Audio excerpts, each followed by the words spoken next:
So hi and welcome back to my channel. और आज के वीडियो में हम जो है वो क्लास 12th मैथ्स की chapter first relation and function start करने वाले हैं। और यहाँ हम सिर्फ उन्हीं टॉपिक को कवर करेंगे जो कि CBSE board point of view से काफ़ी इम्पॉर्टेंट है। तो चलिए हम आज स्टार्ट करते हैं रिलेशन एंड फंक्शन। तो यहाँ पर हम आपको पहला थोड़ा सा 11th क्लास की चीज़ें रिवाइज कर लेते हैं। तो सेट टॉपिक जैसा कि आपने क्लास 11th में पढ़ ही रखा है, तो हम थोड़ी सी उसकी इम्पॉर्टेंट नॉलेज दे देते हैं जो कि हमारे इस चैप्टर में काम आने वाली है। तो सेट जैसा कि आप सभी को पता है, यहाँ पर हमने एग्जाम्पल के लिए दो सेट ले लिए हैं, set A and set B. तो यहाँ सेट ए के एलिमेंट्स है 1 2 3 एंड सेट बी के एलिमेंट्स है 1 2 3। और जब हम इन दोनों सेट को कंबाइन कर देते हैं तो हम इन दोनों का प्रोडक्ट कर देते हैं। उस प्रोडक्ट को हम कार्टेशियन प्रोडक्ट बोलते हैं। तो जितने भी एलिमेंट्स होते हैं सेट ए में सेट बी में, दोनों के नंबर्स को जब मल्टीप्लाई कर देंगे इक्वल्स टू 9 यहाँ पर आया, दैट मीन्स कार्टेशियन प्रोडक्ट जब set A and set B का हम करेंगे तो यहाँ पर टोटल 9 एलिमेंट्स यहाँ क्रिएट हो जाएंगे। तो यही एलिमेंट्स हैं जो कि क्रिएट होंगे, ये आप खुद से भी करके देख सकते हैं, यही सभी एलिमेंट्स ही क्रिएट होंगे यहाँ पर। तो ये तो थी थोड़ी सी नॉलेज सेट के ऊपर। अब देख लेते हैं हमारे चैप्टर का नाम जैसा कि रिलेशन है, तो रिलेशन एग्जैक्टली होता क्या है। तो आपको रिलेशन के लिए कुछ कंडीशन दी होगी, जैसा कि यहाँ पर दिया होगा। ऐसा हर क्वेश्चन में अगर रिलेशन से रिलेटेड अगर क्वेश्चन आएंगे आपके तो उस पर एक कंडीशन दी होगी, जैसा कि यहाँ पर दिया हुआ है, जैसा कि relation A B such that A belongs to even number and B belongs to odd number. यहाँ पर जो ई की साइन है ये इसे हम बिलोंग्स टू प्रोनाउंस करते हैं। तो यहाँ पर कंडीशन गिवन है, जैसा कि A B such that A belongs to even number, that means first वाली टर्म जो होगी वो इवन नंबर ही होगी एंड बी जो होगी वो ऑड नंबर होगी। तो यहाँ पर जैसा कि यहाँ पर जो कार्टेशियन प्रोडक्ट में 9 एलिमेंट्स हैं उनमें से हमें 2 ही ऐसे एलिमेंट मिले जो कि ये वाली कंडीशन को फॉलो कर रही थी। तो ये जो हमारा रिलेशन बन के आएगा वो होगा 2 1 एंड 2 3। तो यही एक रिलेशन है जो कि यहाँ से क्रिएट होता है। तो ये तो थी थोड़ी सी नॉलेज सेट एंड रिलेशन पे बेस्ड। अब हम क्लास 12th के टॉपिक स्टार्ट करते हैं। तो यहाँ पर हमने एक एग्जांपल के लिए एक सेट ले लिया है, सेट ए जिसके एलिमेंट्स है 1 2 3 4। यहाँ 4 एलिमेंट्स हैं। और अब हम सीखते हैं आइडेंटिटी रिलेशन होता क्या है। तो इसको यहाँ पर एक और रिलेशन है रिफ्लेक्टिव रिलेशन, जो कि दोनों ही एज इट इज़ हैं, बट थोड़ा सा स्लाइटली इस पर दोनों के बीच में डिफरेंस है। उसके बीच का डिफरेंस हम आपको बताएंगे जिससे कि आपको काफ़ी हेल्प हो जाएगी। तो यहाँ पर आइडेंटिटी रिलेशन याद करने की ट्रिक, यहाँ पर रेड से जो टाइप है इसको आपको याद कर लेनी है, as it is image and pre image. That means चलिए हम बता देते हैं, जैसा कि यहाँ पर जो सेट थी उसके जो एलिमेंट्स होते हैं, उसका जो फर्स्ट एलिमेंट होता है इसे हम प्री इमेज बोलते हैं और सेकंड एलिमेंट को हम इमेज बोलते हैं। इसे हम दूसरे तरह से इसको हम फर्स्ट वाले टर्म को डोमेन भी बोल देते हैं और सेकंड वाले को हम रेंज भी बोल लेते हैं। तो यहाँ पर हम जो यूज़ करेंगे वो फर्स्ट वाले को हम बोलेंगे प्री इमेज एंड सेकंड वाली को बोलेंगे हम इमेज। तो ये तो थी प्री इमेज एंड इमेज वाली कंडीशन। तो आइडेंटिटी रिलेशन वो रिलेशन होगी जिसपे जो सीरीज ऑफ रिलेशन होगी उसमें से as it is image and pre image, that means उसके दोनों terms A and B, image and pre image, दोनों ही सेम होने चाहिए। जैसा कि यहाँ पर दिखाई दे रहा है हमें, यहाँ पर 1 1 दोनों ही इमेज एंड प्री इमेज दोनों ही इक्वल है, सेम है। तो ये जो है वो आइडेंटिटी रिलेशन हो जाती है। तो चलिए हम आपको कुछ एग्जांपल बता देते हैं जिससे कि आप जो है वो आइडेंटिटी रिलेशन को फाइंड आउट करने में कोई प्रॉब्लम ना आए। तो यहाँ पर हम यहाँ एग्जांपल के लिए कुछ ऐसे रिलेशन यहाँ पर नोट डाउन कर लिए हैं। तो फर्स्ट रिलेशन आपको दिखाई दे रहा होगा, यहाँ का प्री इमेज, फर्स्ट वाले term pre image and second one image, दोनों ही सेम है। दैट मीन्स ये जो है वो आइडेंटिटी रिलेशन है। सेकंड वन ये भी आइडेंटिटी रिलेशन है क्योंकि इसका भी प्री इमेज एंड इमेज दोनों ही यहाँ पर सेम है, इक्वल है। दैट मीन्स फर्स्ट वाली रिलेशन हमारी आइडेंटिटी रिलेशन कह सकते हैं। सेकंड वाली हम आते हैं, तो सेकंड वाले में भी दोनों इमेज एंड प्री इमेज चारों एलिमेंट्स के सेम ही है। दैट मीन्स ये भी एक आइडेंटिटी रिलेशन है। अब हम चलते हैं थर्ड वाले पोजीशन पे। तो थर्ड वाले में आपको जैसा कि दिखाई दे रहा है, यहाँ पर 1 1 2 2 3 3 4 4 है, बट यहाँ पर लास्ट पे 1 2 है। दैट मीन्स यहाँ पर आपको दिखाई दे रहा होगा प्री इमेज एंड इमेज दोनों ही इक्वल नहीं है। एट दैट कंडीशन ये जो है वो आइडेंटिटी रिलेशन बिल्कुल नहीं हो सकता। अब चलते हैं नीचे वाले पे देखते हैं तो यहाँ पर आपको दिखाई दे रहा है फर्स्ट पे तो 1 1 है, बस सेकंड कंडीशन सेकंड वाले पे है हमारे यहाँ फर्स्ट पे 2 है, बस सेकंड वाले में ही 1 है। दैट मीन्स ये भी आइडेंटिटी रिलेशन नहीं हो सकता है। ऐसे ही आप नीचे वाले भी चेक कर लीजिएगा, इस पर आइडेंटिटी रिलेशन बिल्कुल भी नहीं मिलेगा। तो ये तो थी थोड़ी सी एग्जाम्पल आइडेंटिटी रिलेशन से रिलेटेड। आई होप ये जो आइडेंटिटी रिलेशन वाली कंडीशन है ये आपको याद हो गई होगी। अब हमको रिफ्लेक्सिव बताते हैं। इन दोनों को जब आप कंबाइन कर देंगे तो थोड़ी सी आपको यहाँ पर कन्फ्यूज़न ज़रूर आएगी, बट हम पूरी तरह से ट्राई करेंगे कि आपकी जो ये कन्फ्यूज़न है वो टोटली क्लियर हो जाए। तो अब चलते हैं रिफ्लेक्सिव रिलेशन के। तो रिफ्लेक्सिव रिलेशन के लिए आपको कहीं भी डेफिनेशन याद करने की ज़रूरत बिल्कुल भी नहीं है। आपको सिर्फ ये रेड डॉटेड वाली सेंटेंस याद कर लेनी है, जैसा कि पूरे एलिमेंट के डबलेट्स। दैट मीन्स जैसा कि यहाँ हमारे पास सेट ए है, इसके 4 एलिमेंट्स हैं 1 2 3 4। तो यहाँ पर रिफ्लेक्सिव के केस में कंडीशन क्या है, पूरे एलिमेंट्स के डबलेट। दैट मीन्स जितने भी एलिमेंट्स हैं उनके डबलेट्स होने ही चाहिए। तो यहाँ पर एग्जांपल के लिए 1 1 2 2 3 3 4 4। यहाँ आइडेंटिटी रिलेशन में क्या डिफरेंस था, यहाँ पर 1 1 2 2 3 3 ही थे और यहाँ पर 4 4 वाली टर्म नहीं थी। जबकि रिफ्लेक्सिव रिलेशन की कंडीशन क्या है, पूरे एलिमेंट्स के डबलेट। दैट मीन्स जितने भी एलिमेंट्स हैं उनके डबलेट्स यहाँ प्रेजेंट होने चाहिए आपके रिफ्लेक्सिव रिलेशन के लिए। और आइडेंटिटी रिलेशन की कंडीशन क्या है, इमेज एंड प्री इमेज दोनों ही सेम होने चाहिए। तो अब यहाँ पर एक और एग्जांपल हमें यहाँ दिखाई दे रहा है, जैसे कि यहाँ पर है 1 1 2 2 3 3 4 4 एंड 1 2। तो यहाँ पर आपको दिखाई दे ही रहा होगा। तो क्या ये लास्ट वाली जो टर्म है ये क्या इसमें आइडेंटिटी रिलेशन है या रिफ्लेक्सिव रिलेशन है या फिर कोई नया रिलेशन है? तो चलिए देख लेते हैं।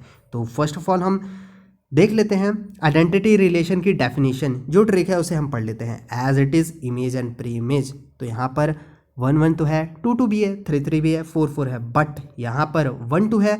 यहाँ पर एक एक्सेप्शन केस आ चुकी है जहाँ पर हमें इमेज एंड प्री इमेज दोनों ही इक्वल नहीं है। दैट मीन्स ये वाली जो रिलेशन है ये आइडेंटिटी रिलेशन तो नहीं हो सकती। ओके, तो ये वाली कंडीशन हमारी आइडेंटिटी रिलेशन नहीं हो सकती। अब चलिए चेक करते हैं रिफ्लेक्सिव रिलेशन। रिफ्लेक्सिव रिलेशन की यहाँ ट्रिक क्या है, पूरे एलिमेंट्स के डबलेट। तो यहाँ पर सेट ए पे कितने नंबर्स हैं, 4 नंबर्स हैं, 1 2 3 4। अब क्या यहाँ पर सभी के डबलेट्स हैं? यस, यहाँ पर 1 2 3 4 चारों के डबलेट्स हैं, बट साथ में यहाँ 1 2 भी है। बट हमारी ये कंडीशन क्या है रिफ्लेक्सिव रिलेशन के लिए, पूरे एलिमेंट्स के डबलेट। तो यहाँ पर हमें ये तो कंडीशन सेटिस्फाई हो गई ना कि पूरे एलिमेंट्स के डबलेट्स हैं। तो yes, it is reflexive relation. तो गाइज यहाँ पर आपको आई होप यहाँ पर रिफ्लेक्टिव रिलेशन समझ में आ गया होगा। हम आगे और एग्जांपल से आपको यहाँ सॉल्व करा देंगे ताकि आपका ये भी कन्फ्यूज़न दूर हो जाए। तो इसके लिए आपको identity relation and reflexive relation याद करने की ट्रिक यही है और इसको आपको याद कर लेनी है, क्योंकि एवरी ईयर बोर्ड में यहाँ पर 4 to 6 मार्क्स के क्वेश्चन हमें देखने मिल जाते हैं, जहाँ पर ये जो क्वेश्चन है ये हमें ज़्यादातर देखने को मिले हैं।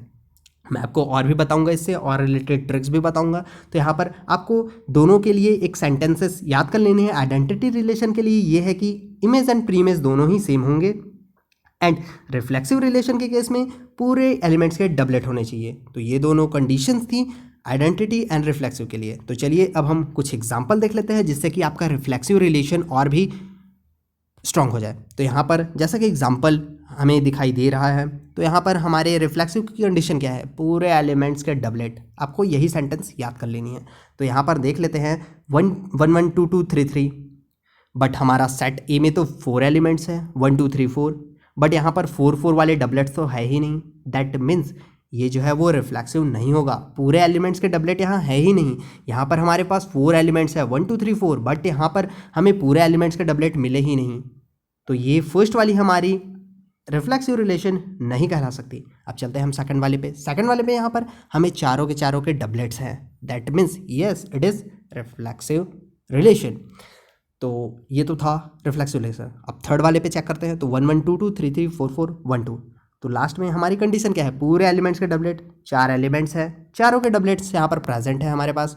तो यस, उसके साथ में कोई भी एलिमेंट हो ये मैटर नहीं करता। मैटर ये करता है कि आपके जितने भी एलिमेंट्स हैं इनके डबलेट्स प्रेजेंट होने चाहिए। उसके बाद और कोई भी एलिमेंट्स हो वो रिफ्लेक्सिव कहलाएगा ही। तो ये तो थी रिफ्लेक्सिव की कंडीशन।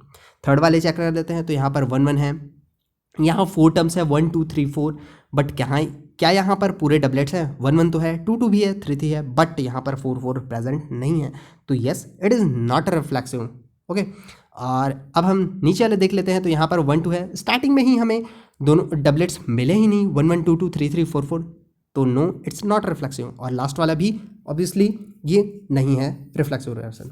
तो यहाँ पर आपको रिफ्लेक्सिव एंड आइडेंटिटी के बीच में डिफरेंस निकालने के लिए सिर्फ आपको ये सेंटेंसेस याद कर लेनी है। आइडेंटिटी रिलेशन में इमेज एंड प्री इमेज दोनों ही इक्वल होने चाहिए। इसमें कोई मैटर नहीं करता कि पूरे के पूरे एलिमेंट्स क्यों नहीं हैं, इसमें सिर्फ मैटर ये करता है कि जो भी एलिमेंट्स हैं उनके प्री इमेज एंड इमेज दोनों ही इक्वल होने चाहिए। ये तो थी आइडेंटिटी रिलेशन। अब रिफ्लेक्सिव के केस में क्या है, रिफ्लेक्सिव का सिंपल सा ट्रिक ये है कि पूरे एलिमेंट्स के डबलेट होने चाहिए। दैट मीन्स जितने भी एलिमेंट्स हैं उनके डबलेट्स प्रेजेंट होने चाहिए। उसके साथ अगर कोई एलिमेंट्स है तो वो कोई मैटर नहीं करता। ओके, आई होप ये identity relation and reflexive relation आपको समझ में आ गया होगा। अब चलते हैं हम सिमेट्रिक एंड ट्रांजिटिव पे, और ये टॉपिक्स काफ़ी इंपॉर्टेंट है आपके बोर्ड पॉइंट ऑफ व्यू से। तो सिमेट्रिक रिलेशन, सिमेट्री जैसे कि आपको पता ही है सिमेट्री, तो सिमेट्री का सिंपल सा आपको इस पर एक ट्रिक याद कर लेनी है। जैसे कि हम पहले आपको डेफिनेशन बता देते हैं, A B such that A B belongs to R and B A belongs to R. That means अगर रिलेशन में ए भी प्रेजेंट है और बी ए भी प्रेजेंट है, दैट मीन्स अगर हम डोमेन एंड रेंज को अगर अपोजिट कर दे, जैसा कि यहाँ पर आपको दिखाई दे रहा होगा 1 2 है और यहाँ पर 2 1 भी है, तो दोनों के अब प्रेजेंट है उस रिलेशन में, दैट मीन्स अगर हम डोमेन रेंज को अगर अपोजिट कर दे और वो वाली टर्म अगर यहाँ पर इस रिलेशन में प्रेजेंट है, तो वो जो है वो सिमेट्री कहलाएगा। सिमेट्री दैट मीन्स अपोजिट कर दे फिर भी वो कोई फ़र्क ना हो। तो यहाँ पर जैसा कि आपको दिखाई दे रहा होगा, सेट ए है 1 2 3, सेट बी है 1 2 3, और दोनों का जब हमने कार्टेशियन प्रोडक्ट कर लिया और उसके बाद कुछ रिलेशन हमको मिल गया, उसके बाद फिर कुछ इस टाइप के सेंटेंस बन ली। तो यहाँ हम चेक कर लेते हैं, जैसा कि 1 1 फर्स्ट वाले टर्म में 1 1 है, अगर हम दोनों को अपोजिट कर दें तो यहाँ पर 1 1 ही आएगा, तो 1 1 तो प्रेजेंट है, तो yes it's symmetric relation. Okay, second वाले पे आते हैं 1 2, 1 2 को अगर हम अपोजिट कर दें तो यहाँ पर 2 1 बन जाएगा। तो क्या ये 2 1 प्रेजेंट है यहाँ रिलेशन में, तो यस यहाँ पर आपको दिखाई दे रहा है 2 1 प्रेजेंट है। अब चलते हैं 1 3 के केस में, 1 3 यहाँ प्रेजेंट है, अब हम इसे अगर अपोजिट कर ले तो 3 1 हो जाएगा। 3 1 क्या प्रेजेंट है, यस यहाँ पर 3 1 प्रेजेंट है, तो यस इट्स सिमेट्रिक रिलेशन। अब यहाँ पर 2 2 है, 2 2 को अगर हम अपोजिट कर दें तो वो 2 2 ही बनेगा, तो 2 2 तो पहले से ही है। अब चलते हैं 2 3, 2 3 के केस में अगर हम इन दोनों को अपोजिट कर दे तो यहाँ पर 3 2 बनेगा, 3 2 भी प्रेजेंट है, तो यस सिमेट्रिक रिलेशन की कंडीशन क्या है, आपका प्री इमेज और इमेज को अगर हम अपोजिट कर दे, दोनों का रिप्लेस कर दे एक दूसरे से, फिर भी उसके रिप्लेस करने पे दूसरा एलिमेंट्स प्रेजेंट हो। ओके, तो यहाँ पर जैसे कि 1 2 है, इन दोनों को हम इसके अपोजिट एलिमेंट्स प्रेजेंट है या नहीं, तो यहाँ पर प्रेजेंट है 2 1। तो इसे और हम एग्जांपल से समझ लेते हैं। तो यहाँ पर हम फिर से वही कंडीशन ले आए, यहाँ आपको दिखाई दे रहा होगा 1 1 तो है, 1 1 को अगर अपोजिट कर दे तो वो वाला एलिमेंट तो पहले से ही है, यहाँ कोई फ़र्क नहीं पड़ता, सेम एलिमेंट्स होने चाहिए। तो अब 2 2 के लिए भी तो फर्स्ट वाला तो सिमेट्रिक है, इस पर कोई डाउट नहीं है। अब चलते हैं हम सेकंड वाले में भी ये सिमेट्रिक है। ओके, अब चलते हैं हम थर्ड वाले पे थोड़ा सा ट्रिक है। यहाँ पर आपको दिखाई दे रहा होगा 1 1 2 2 3 3 4 4, यहाँ पर सभी तो प्रेजेंट है, बट यहाँ पर आपको लास्ट पे दिखाई दे रहा होगा 1 2, एक केस है 1 2। क्या हम यहाँ पर 1 2 को रिप्लेस कर दें, इसके इमेज और प्री इमेज को अगर हम अपोजिट कर दें तो क्या वो एलिमेंट प्रेजेंट है, तो नहीं, ये तो एलिमेंट प्रेजेंट ही नहीं है, सो इट्स नॉट सिमेट्रिक।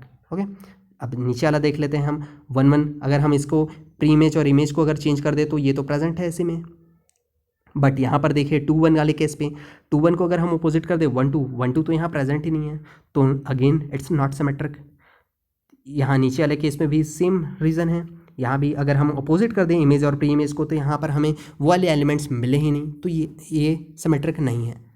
तो अब चलते हैं हम ट्रांजिटिव के केस में।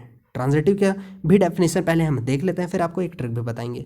तो ट्रांजिटिव की कंडीशन क्या है, relation A B such that A B belongs to R and B C belongs to R, then A C also belongs to are.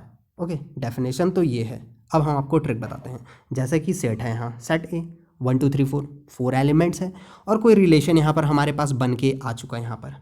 तो कंडीशन क्या है, यहाँ पर है कंडीशन ये है कि अगर ए बी प्रेजेंट है रिलेशन में, मान लेते हैं यहाँ 1 2 वाली कंडीशन, क्योंकि 1 1 वाली तो हमेशा ही ट्रू ही होगी, तो 1 2 वाली कंडीशन ले लेते हैं हम। तो यहाँ पर सपोज 1 जो है वो ए है एंड 2 जो है वो बी है, तो यहाँ पर ए बी तो प्रेजेंट है आर में, तो अब चेक कर लेते हैं बी सी क्या प्रेजेंट है। दैट मीन्स ऐसा कोई एलिमेंट्स जिसके फर्स्ट टर्म इस वाले के सेकेंड टर्म का फर्स्ट टर्म हो और उसके साथ कोई और दूसरा अटैच्ड हो, तो ऐसा एलिमेंट है। यस, दैट इज़ 2 3 यहाँ पर है।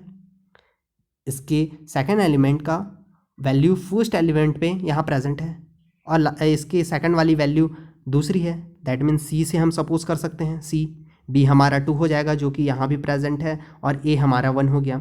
तो अगर ए बी प्रेजेंट है, बी सी भी प्रेजेंट है, ए बी ये वाली केस, बी सी ये वाली केस, तो डेफिनेटली ए सी प्रेजेंट होगा। दैट मीन्स यहाँ पर 1 3 वाली कंडीशन डेफिनेटली यहाँ प्रेजेंट होगी। और अगर ऐसा पॉसिबल हुआ तो ये ट्रांजिटिव रिलेशन है।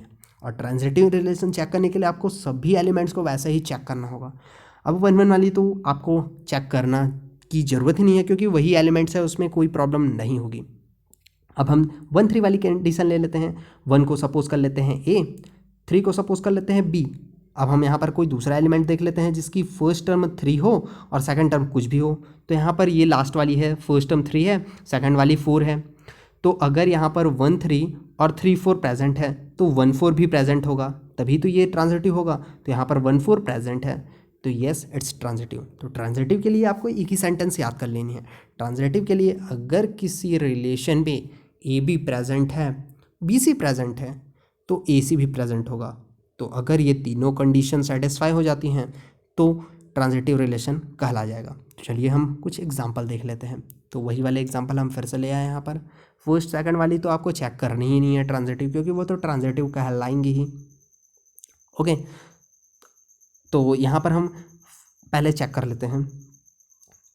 तो यहाँ हम थर्ड से स्टार्ट करते हैं। तो जैसा कि यहाँ सेम टर्म्स हैं, तो यहाँ पर आपको दिखाई दे रहा होगा 1 1 प्रेजेंट है, यहाँ पर 1 1 प्रेजेंट है और 1 3 प्रेजेंट है। दैट मीन्स 1 को हम ए मान लेते हैं और 1 को ही बी मान लेते हैं। ओके, सपोज 1 को ही हम ए मान लेते हैं और 1 को ही बी मान लेते हैं। दैट मीन्स, और क्या यहाँ पर 1 और किसी और टर्म वाली वैल्यू है? यस, यहाँ पर है।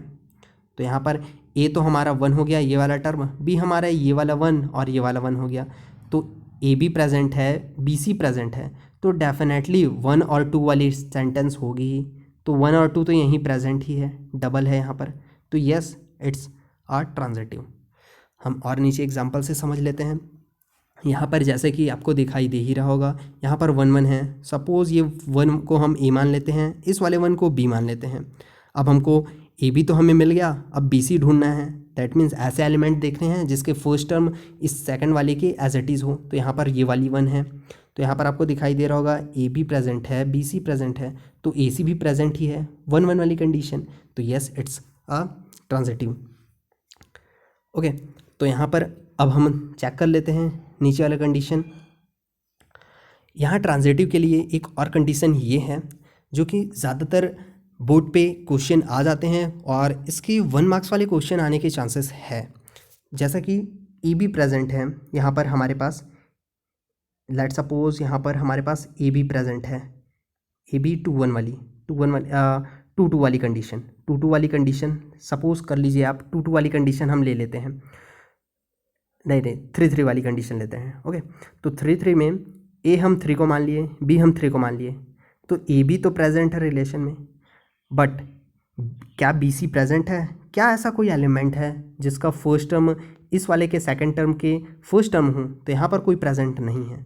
तो at that condition, that means अगर ए बी प्रेजेंट है रिलेशन पे और बी सी प्रेजेंट नहीं है रिलेशन पे, मतलब सेकंड टाइम में ही ये प्रोसेस जो है वो रुक जाए, that means B C present नहीं है, तो भी इन केस ये ट्रांजिटिव कहलाएगा ही, क्योंकि यहाँ पर बी सी प्रेजेंट ही नहीं है।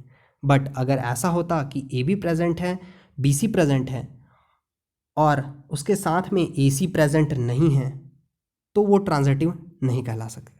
जैसे कि यहाँ हम देख लेते हैं, फर्स्ट वाले पे आपको दिखाई दे जाएगा ए बी प्रेजेंट है, 1 को हम ए मान लेते हैं, 2 को हम बी मान लेते हैं, बट यहाँ पर बी ए तो प्रेजेंट ही नहीं है। हम फिर से उसे ओपन कर लेते हैं, जस्ट अ मोमेंट।